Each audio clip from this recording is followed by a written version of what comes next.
ইসলাম যে মানবেন, কোথা থেকে মানবেন? একজন ব্যক্তিকে বলছেন যে ভাইজান আপনি মুসলমান দাবি করছেন, তো আপনি কি মানেন? ও বলছে কোরআন শুধু মানি, হাদিস মানার দরকার নাই। এই ফিতনা বাংলাদেশে আছে না নাই?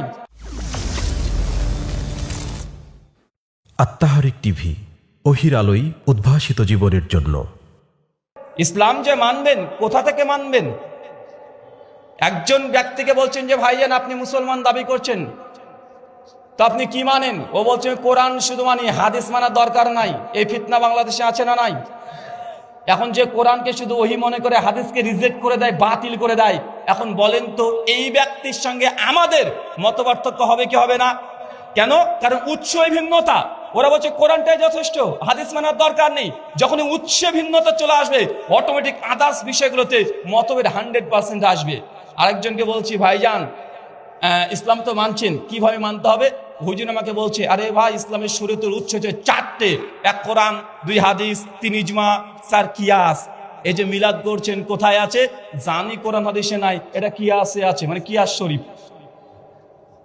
ভাই বলে কি বলে না, কথা বলেন।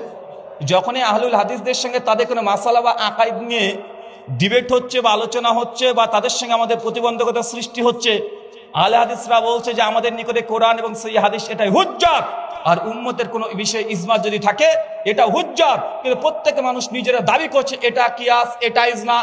যতগুলো শিরক এবং বিদাত আছে, ইজমা কিয়াসের ক্যাটাগরি ফ্যাকাল্টিতে ফেলে দিয়ে ওরা জায়েজ করে নিয়ে চলে যাচ্ছে। আছে না নাই? তার মানে উৎসগত ভিন্নতা হলেই অটোমেটিক মতভেদ তৈরি হয়ে যাবে। যদি মুসলিম উম্মাহ উৎস যদি সবার এক হতো, এত দল, এত মত, এত পার্থক্য হতো না।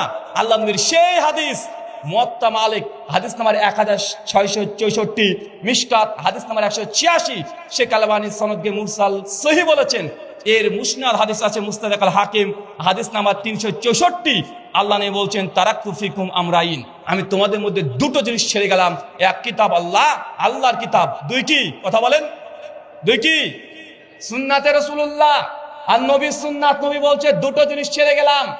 এক শ্রেণীর মানুষ বলছে না, একটা জিনিসকে আঁকড়ে ধরতে হবে, আর একজন বলছে 4টে জিনিসকে আঁকড়ে ধরতে হবে।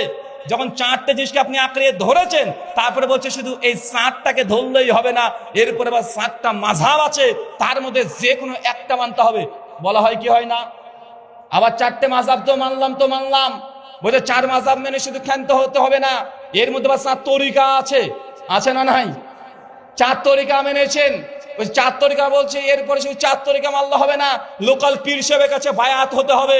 তারপরে শুরু হয়ে গেল বাংলাদেশের যত 10 লাখ পীর আছে, এতগুলো পীর আর এতগুলো তরিকা। ভাই বলেন তো এখন ইসলামের আপনি পাবেন কোথা থেকে? এটা মহা মুসিবত রে ভাই। একটা যদি অমুসলিম আজকে যদি বলে যে ভাইজান আমি কালেমে শাহাদাত পাঠ করতে চাই, ইসলাম ধর্ম গ্রহণ করতে চাই, উনি ইসলাম ধর্ম গ্রহণ করবে, তখন কোথায় যাবে? ইসলাম ধর্ম তো গ্রহণ করেছে, বেশ ভালো কথা। এখন এই ইসলাম ধর্ম গ্রহণ করেছে ডাক্তার জাকির নায়েকের ধরেন কোনো বক্তব্য শোনার পরে ডাক্তার জাকির নায়েকের একটা বক্তব্য আছে, দেখবেন মুসলিম উম্মার একতা। এই বক্তব্যের মধ্যে তিনি প্রায় 1 ঘন্টা আলোচনা করার পর তিনি বলছেন যে সালাতের মধ্যে সহিহ বুখারী 780 নম্বর হাদিস, জোরে আমিন বলতে হবে। 780, 81, 82, 83। ডাক্তার জাকির নায়েক বলছেন বাম হাত ডান হাতের উপর রেখে আলা সাদরিহি, বুকের উপরে বাঁধবেন। আবু দাউদ 759, সহিহ খুজাইমা 479। তিনি এই আলোচনা শুনে একজন অমুসলিম নতুন ইসলাম নিয়ে এসেছেন, ইসলাম কবুল করেছে। কবুল করার পরে যদি এলাকার আমাদের আশেপাশে যেসব মসজিদ আছে, ওই মসজিদে যদি সালাত আদায় করতে যায়, ইমাম সাহেব বলেছেন গায়রিল মাগযুবি আলাইহিম ওয়াজ-যাল্লিন, আর ওই নবমুসলিম বলেছে আমিন। ইমাম নামাজের সালাম ফিরানোর শেষে কে রে, তুই কে রে, কোথা থেকে আসলি? মঞ্চ মঙ্গল গ্রহ থেকে এসেছে। ভাই এমন আছে না নাই? কথা বলেন।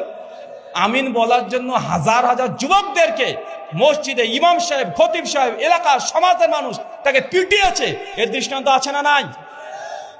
এখন কোন নবমুসলিম যদি আমিন বলে, তাকেও বিপদে ফেলে দেয়, ও বিপদে পড়ে যায়।